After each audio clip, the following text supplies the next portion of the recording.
Hello to all and a warm welcome. I want to talk very quickly today about this typological patterning and framework that we get from the ancient scriptures, quite a lot of them through the multiple books in the Old Testament are seen here and have been acknowledged as prefiguring one figure within another.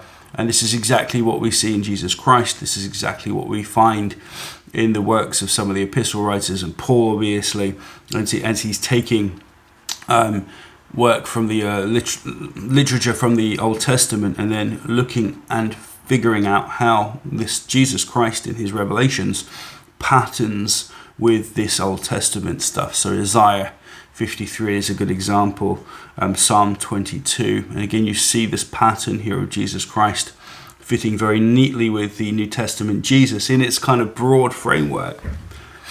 And this obviously helps us understand why the theory that Titus might be put into the New Testament accounts, specifically in Luke, is actually part and parcel of the very mentality of these Jewish, like Hellenistic writers, we can assume wrote the New Testament under the authority of Rome. So this is, it's not in a vacuum that this stuff took place. It looks very much like this is just the narrative kind of milieu, the narrative practice of the day, which makes the argument all the more serious.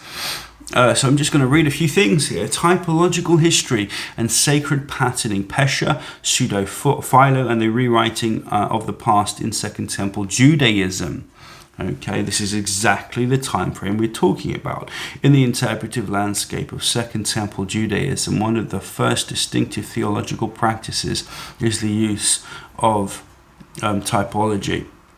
The belief that earlier persons, events, and institutions serve as a prefiguration of later or eschatological realities. Two important expressions of this worldview are found in the Quran pesher, and in the lesser known yet richly theological Liber Antiquitatum Biblicarium, or LAB. We'll be referring to it as LAB. Attributed to pseudo-Philo. So it's actually attributed after the fact to Philo because it made some sense to say that Philo would have written this. Though differing in format and audience, both traditions employ typological logic to reconstruct, reinterpret, and repurpose biblical history for theological and eschatological ends, right? Pesher and typological rewriting. The pesher method, most fully exemplified in the Dead Sea Scrolls. Example, the Habakkuk pesher interprets prophetic texts as coded references to the interpreter's own time, right? In these commentaries, figures and events from books like Isaiah and Psalms are unveiled as types that point directly to the contemporary sectarian community. This would have been the sectarian community that were at war with Rome at the time, pre-70. We have the War Scroll and so on that talk about the Kittim, or the Romans, really, and the fighting that they had with these evil people that had taken over their country. This method assumes that the Bible speaks through dual layers, a historical surface and a prophetic substratum that only the enlightened can decode. And thus, events from the past are seen to mirror or anticipate present events, particularly those leading up to a cataclysmic, apocalyptic judgment. So again, the Second Temple destruction was such a small apocalypse for the Jews. It spelt complete destruction. They were sacked from Jerusalem. In pesher, biblical characters become symbolic stand-ins. The wicked priest or teacher of righteousness are not merely modern names, but fulfillment of ancient prophetic types. History for the Qumran community unfolds in cycles of divine action, with past patterns recurring in the present, each iteration bringing the faithful closer to redemption. Okay, now the Qumran community obviously had lots of Torah scrolls right there. These are Jews. These are old school Jewish communities with some messianic innovations, I'm sure, going on. Pseudo-philo and the narrative typological method. Unlike pesher, which is exegetical and community-based, pseudo-philo's LAB offers a narrative form of typological rewriting. Dated to the late 1st century, again, perfect time. LAB retells biblical history from Genesis through 1 Samuel, but with creative expansions, character enhancements, and embedded typological patterns. LAB is not midrash in the classical rabbinical sense, but it bears midrash traits. It fills in gaps, expands speeches, and reinterprets motives and events to align with an overarching typological vision. So this is clear evidence in one of the surviving pieces of literary evidence we have that this was a thing that was done in these communities. Okay, and what we would suggest is that Rome took this, looked at this, knew some Jews that were working for them, like Josephus, and said, well, how can we write our God into? How can we create Jesus? What can we do here? We already have Jews looking back into Old Testament texts and finding Jesus, if you like, in them, like Paul. What can we do with this? So at the heart of LAB is the belief that Israel's history is not linear but patterned, repeating cycles of sin, punishment, repentance, and divine deliverance. Biblical figures are cast not only as historical agents but as archetypes pointing to future realities. In this typological worldview, each generation reflects and prefigures others, and key figures emerge as ideal templates for eschatological roles. Typological character in LAB. Phineas, as early eternal priest in LAB 48:13. Phineas, grandson of Aaron, is elevated far beyond his biblical role. He becomes not only the righteous zealot of Numbers, but an eternal priestly figure. An eternal priestly figure, one who will sit forever in a special place reserved by God. His character prefigures an eschatological priest, reminiscent here of Melchizedek, the tradition of Melchizedek. Now, where do you find Melchizedek? If you know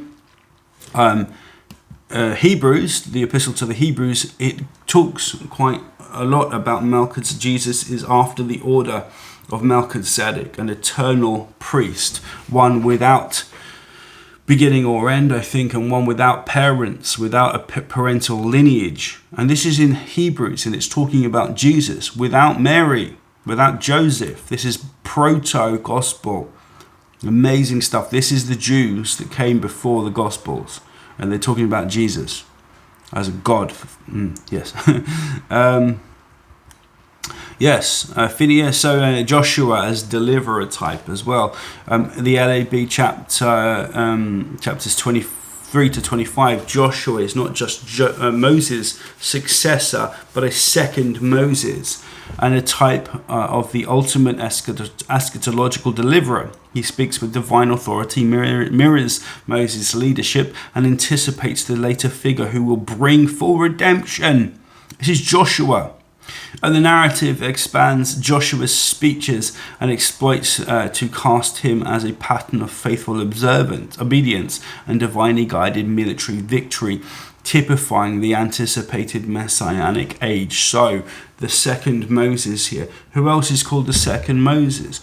Well, Jesus is. Joshua and Jesus have the same kind of stories told about them, and Moses and Jesus, I think, as we've already discussed very recently, you can see the typologic parallels. I really beseech you to go and check. You see the stories being mirrored here in Old Testament patriarchs. This is how they were. This is pesher logic. This is what they were doing. Abraham and religious people will say, "Oh, it's prophecy." But the more mundane view here is just to call it copying. but Abraham as apocalyptic missionary, the LAB 32. Abraham is shown as a vision of all future generations. This apocalyptic episode recasts him not just as the father of nations, but as a seer in the mold of Daniel and Enoch. He sees the destruction of the temple, the exile, and final redemption. This vision structures history itself into typological stages, where each era reflects and fulfills the sins of redemptions to its predecessors. So Moses, as well as intercessory martyr type. LAB expands Moses' role now as intercessor. In LAB 19:13, Moses asks God to blot him out for the sins of Israel. This echoes Exodus 32, but intensifies the theme, presenting Moses as a martyr-like figure who prefigures the righteous sufferer tradition, which is Jesus' tradition. He functions as a type of redemptive mediator, anticipating later Jewish and possibly Christian notions and vicarious sufferings. There were other ones here. I won't go through them here. But the patterns in the narrative here, history as sacred cycle. LAB operates with a theological conviction that sacred history repeats. The pattern typically unfolds as Israel's sin, God's punishment, a righteous figure arises. In Israel repents, God delivers, right?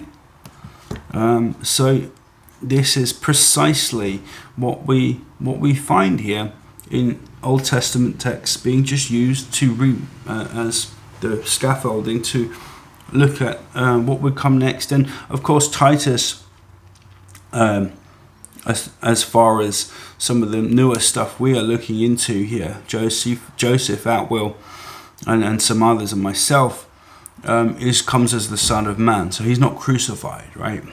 But he's coming as the ultimate God, the Redeemer for Israel, kicking out, as Jesus says, the evil generation, the Sanhedrin, removing them, now replacing them with a new covenant of what? Of Christianity, which is Rome friendly. You can eat pork, you don't have to undergo circumcision. All of that harsh and strict Torah law is out now. Simple Judaism, Christianity, Gentile religion is now put in its place. So Jews can convert, which many of course did, and it can spread around the empire, which is exactly what happened.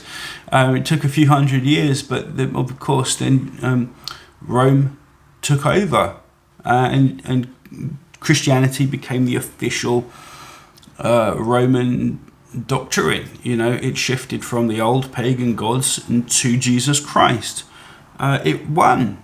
This was what it was. So very quickly, I just wanted to say, when you look at the parallels I've shown you guys here, just a few of them, and the uncanny relationships here and the details and the sequences of parallels between Titus and Jesus, what we are seeing here is not in a vacuum. It's not random coincidence. This is exactly the way, first of all, generally humans tend to take ideas from other people and rewrite them creatively, but this was actually something that was formally imposed on the storytelling of the ancient eschatological rabbinical storytelling of the time.